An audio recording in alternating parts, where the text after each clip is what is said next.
Aloha and welcome to 21.3 Degrees North. I'm Jennifer Killinger, your host for today and every day. Today we're meeting in the lab in Post Building at the University of Hawaii at Manoa. I have with me Ken Lewis, who is a lab technician for the Hawaii Natural Energy Institute. He is working on a project called HRAD, and will tell us a little bit more about that. First of all, Ken, what is HRAD? It sounds pretty rad. All right, Jennifer. Well, HRAD is high rate anaerobic digestion. And what we're really talking about is being able to reduce the oxygen demand of nutriently loaded effluent very quickly. And so for the regular folks, nutrient-loaded effluent, that would be some sort of a liquid that has a lot of nutrients in it. That's correct. Okay. And we can reduce the oxygen demand by as much as 90% in one day with a mature unit, and then also produce methane as a biogas that we can use either for energy production or increasing the fuel economy of a diesel vehicle. So before we get too far ahead of ourselves, let's start right at the beginning.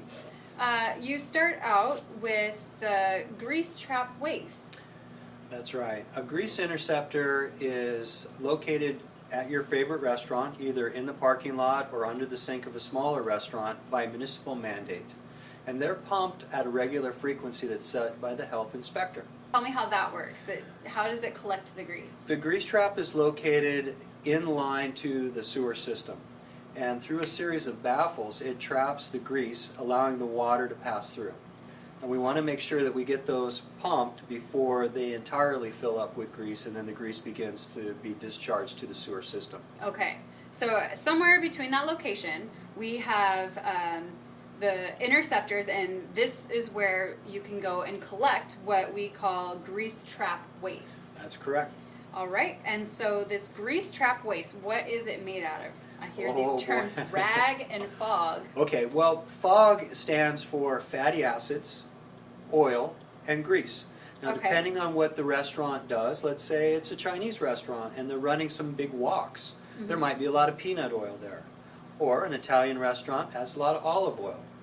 Other restaurants, butter, and a bakery might have a lot of shortening in their fog. So it varies depending on restaurants. But by the time you start to collect from 3,000 different restaurants around the island, it becomes fairly consistent. But then it's transferred into a 25,000 gallon heated tower. Okay. And so many truck loads, which come from many different restaurants, are then homogenized and heated. Okay. Now the heating process stratifies the grease trap waste. And it goes into what you mentioned, fog. That's the good stuff. And the people that work at these plants call this brown grease. Then there's what we call rag. And rag is an emulsification between the fog and wastewater. It's a little bit problematic, and we don't know how to deal with it yet, so we do compost it at this time. Okay. What HRAD is concerned with is the wastewater. And that wastewater has a chemical oxygen demand of about 1,000 times greater than what comes out of your household. So let's talk about what the implications of that are. Why do we care about how much oxygen is being required by this wastewater? All right, now if we were to take some effluent and dump it into some receiving waters, let's say the coastline of Oahu, immediately anything that's organic there is broken down by microbes. These microbes use oxygen from the environment. And if they use enough oxygen, they'll lower that oxygen in the receiving waters to an anoxic condition. Okay.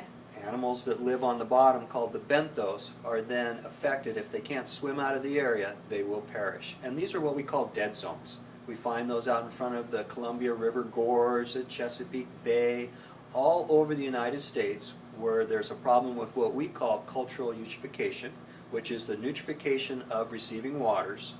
Bacteria, microbes grow, and they suck up all the oxygen out of the water and then create these dead zones. It's actually a big problem.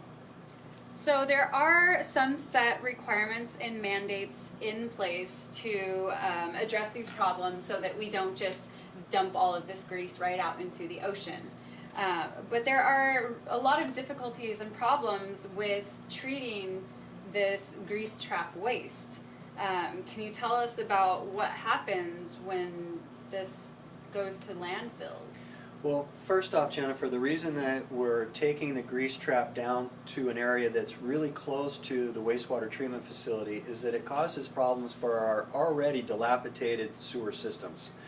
Now, this fog will turn into a rock-hard substance that's actually buoyant, and it can squeeze the orifices down of these sewer systems and cause them to clog up and back up, and that can be all kinds of horrible trouble for an apartment building or something like that. So the fog, let's refresh my memory real quick. It was the fatty acids, oil, and grease. That's right. So this stuff will condense into a floating Rock.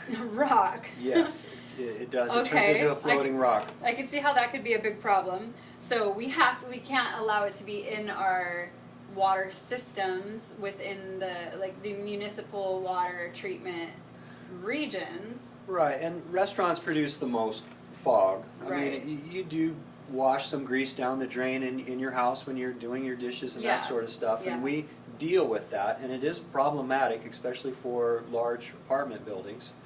But it's the restaurants that have a municipal mandate to deal with it.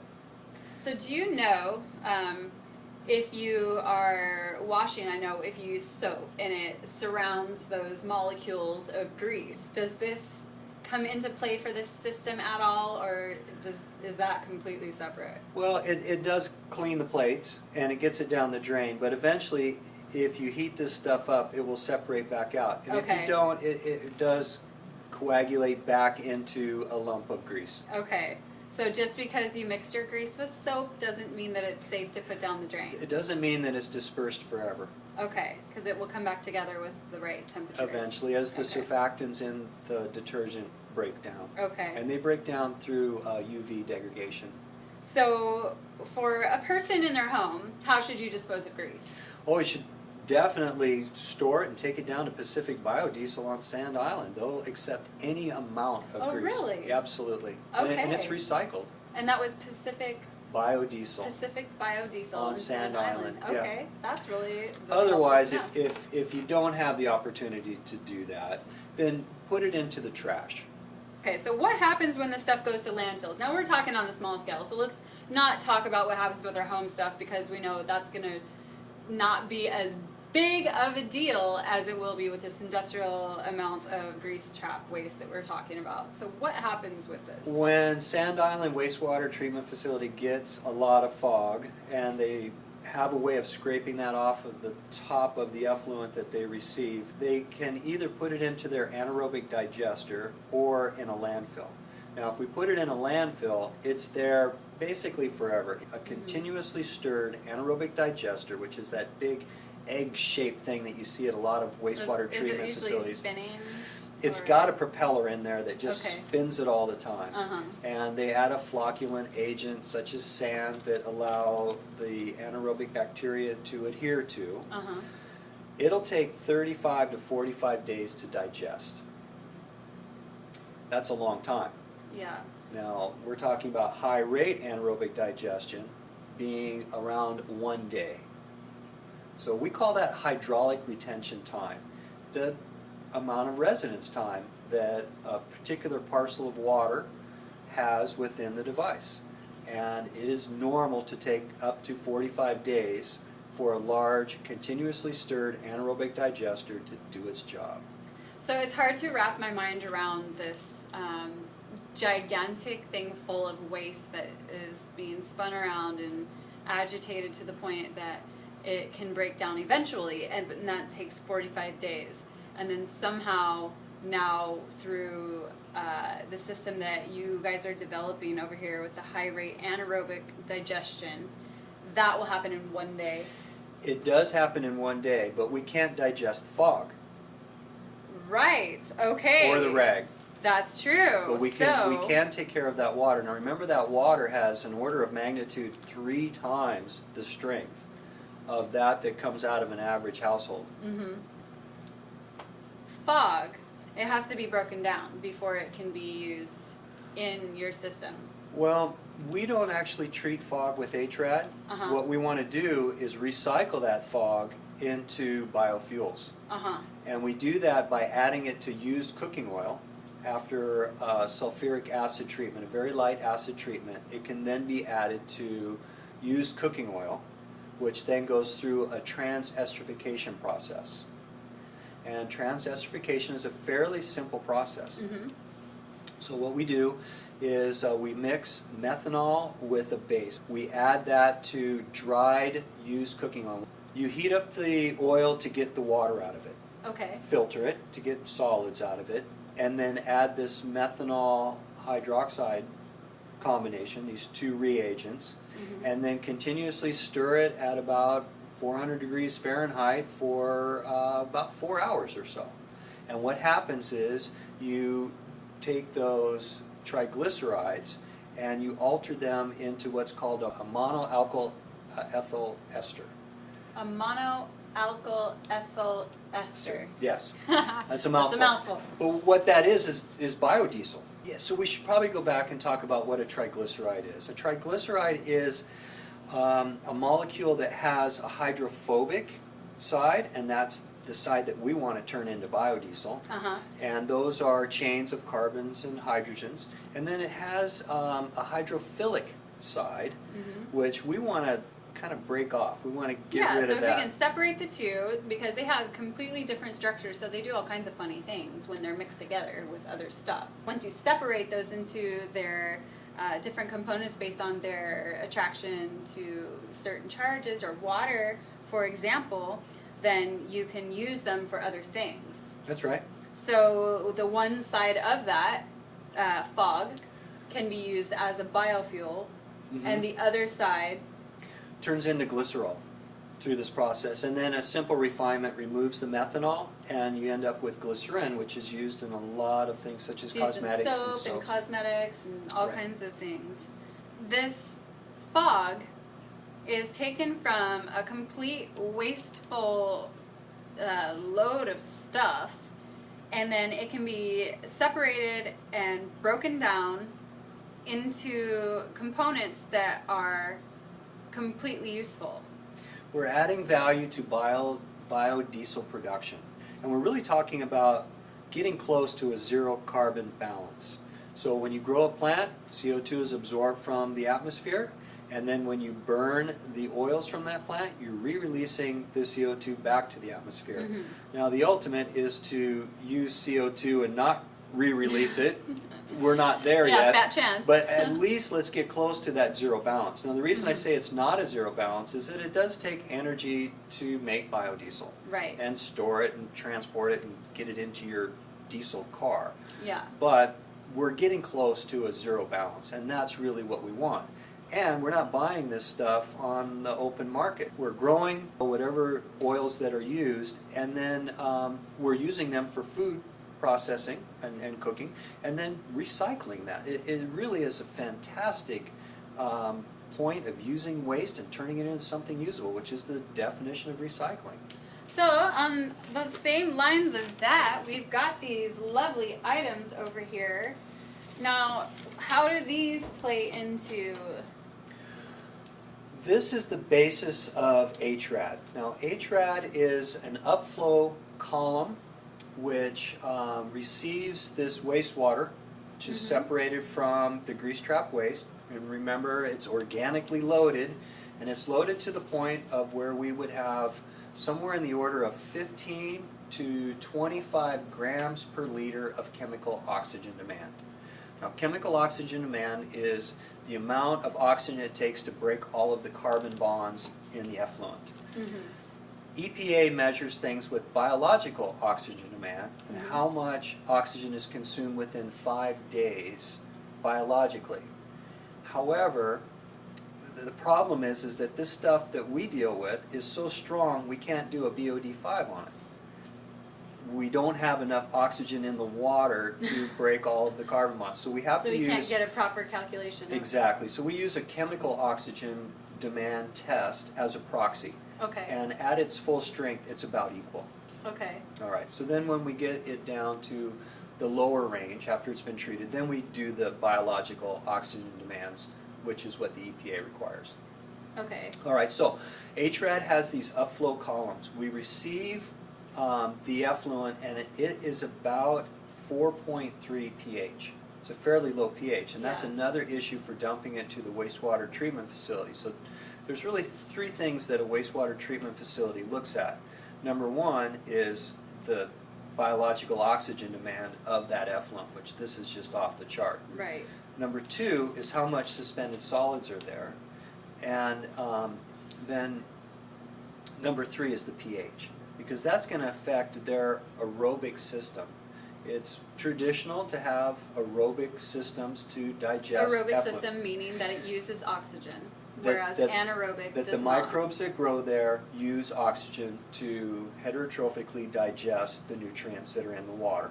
Mhm. And by digesting them, they create bacteria bodies, and that's what we call sludge. Mhm. So we want to have the least amount of bacteria bodies produced per amount of oxygen demand reduced. Anaerobic digestion is far better at that. There's a lot less Mhm. biology Right. that's produced Right. per the amount of oxygen oxygen demand that is reduced. So anaerobic digestion has that benefit. In addition to that, we have developed a system that creates an environment that's selective for methanogens.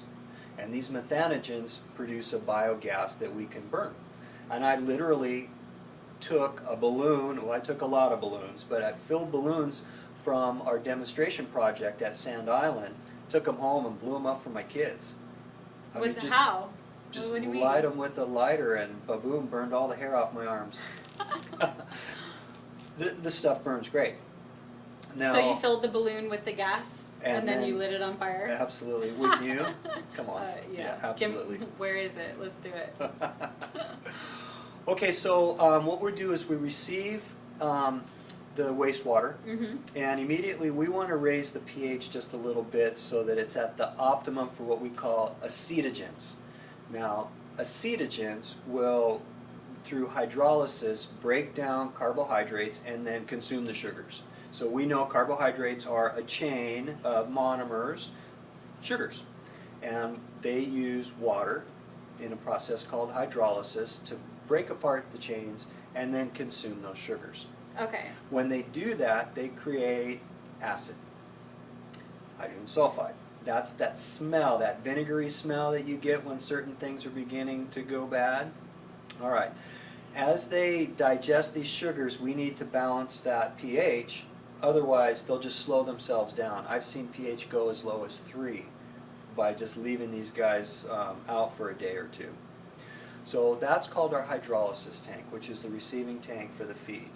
After hydrolysis occurs, then we put that effluent into an upflow column. And the upflow column is packed with biochar.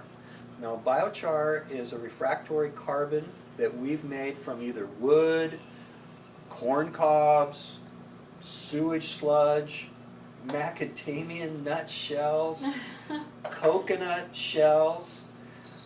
Any carbon source, even grass clippings, can be turned into biochar. And we're trying to add value for farmers.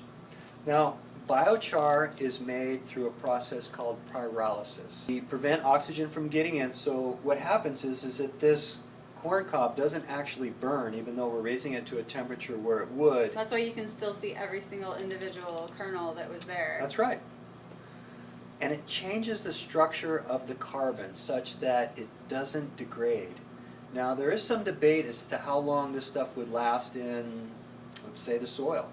And that's one of the things that that our lab looked at, was using biochar as a soil amendment. And there are people who study what's called terra petra soils in the Amazon, and they believe that that carbon can last as long as 2,000 years. We're estimating that in one of these biological reactors that our biochar would last at least 60 years. Wow. Nobody really knows because we just haven't spent 60 years with biochar And yet. the function of the biochar It's an within the excellent system. substrate for nesting our microbial communities. Because when you process the whatever biological stuff you have through pyrolysis, then that creates a lot of surface space and nooks and crannies everywhere. And so then that's what you're saying, that the microbial communities can... They love it because the pukas, the little holes that are created, are just the perfect size for them to get established onto and use as a substrate.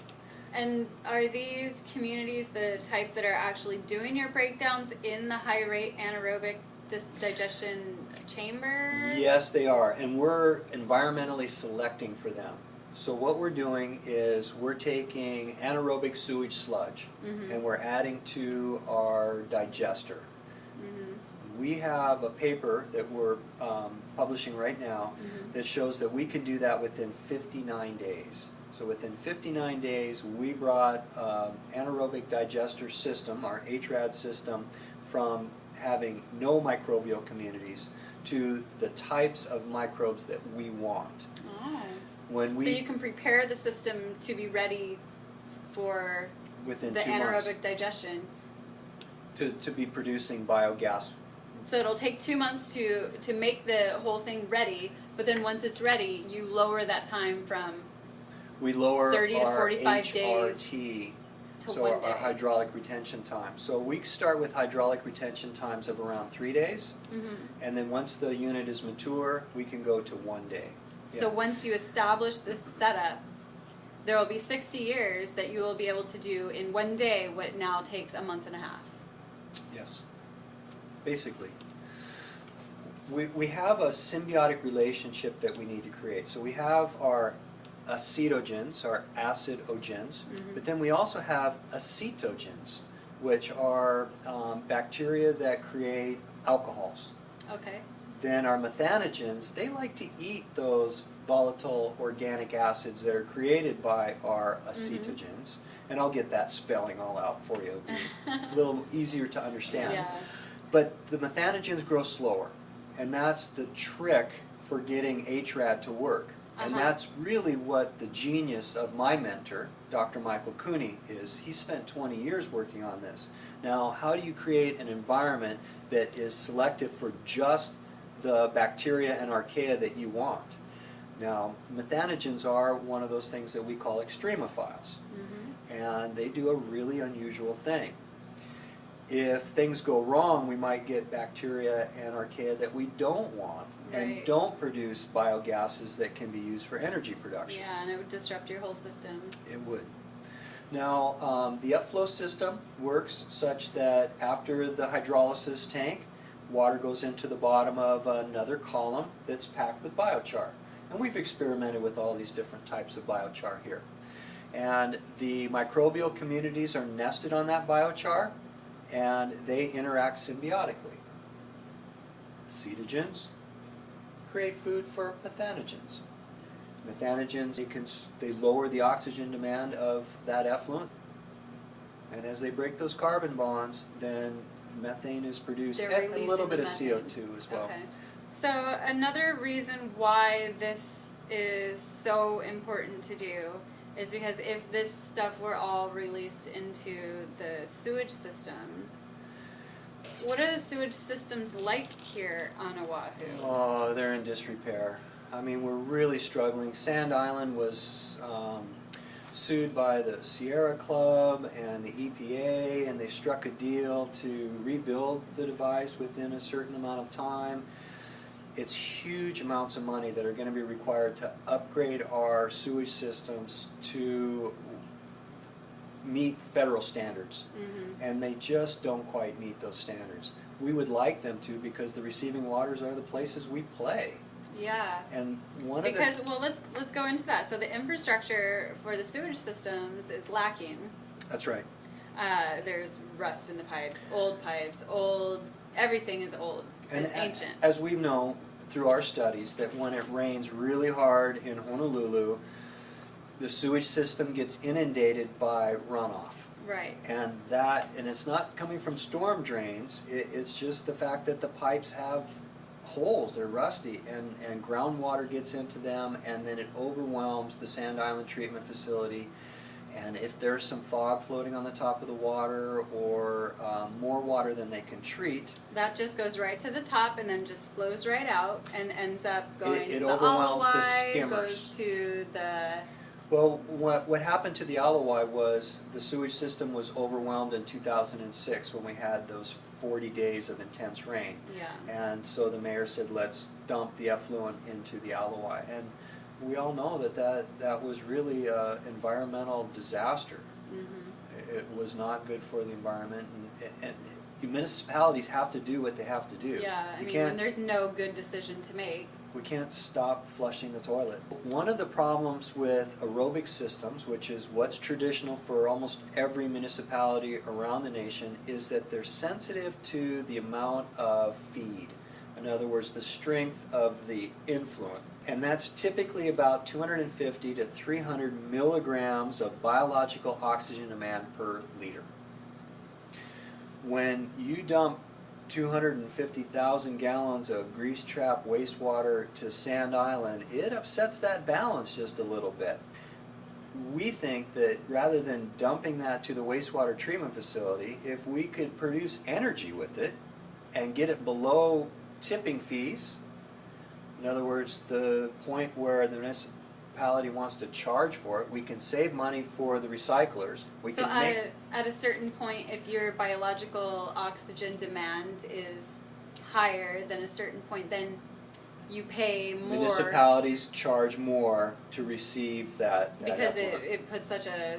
Puts a demand on their system, absolutely. Honolulu is not yet. Is not charging. Yet. As Okay. soon as they... So people are allowed to go and dump, like from restaurants or from wherever, they're allowed to just go and dump this and then just add that extra burden onto the system without any other charges? But there's a system in place. Now, the people that pump these grease traps have a choice what they do with the grease trap waste.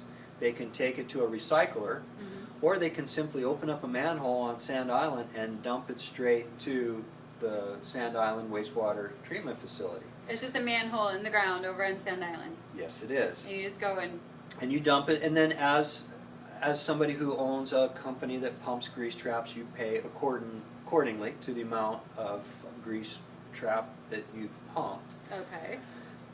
My point is and then that where does that go? Right to the wastewater treatment facility where they have to deal with the fog and the rag and the strength of this effluent. I mean, isn't money the reason why things don't happen? How can we make this financially viable option for restaurants to use this rather than to continue to go to Sand Island? I mean, is there a way to do that? All recycling has to be economically viable or else people just don't do it.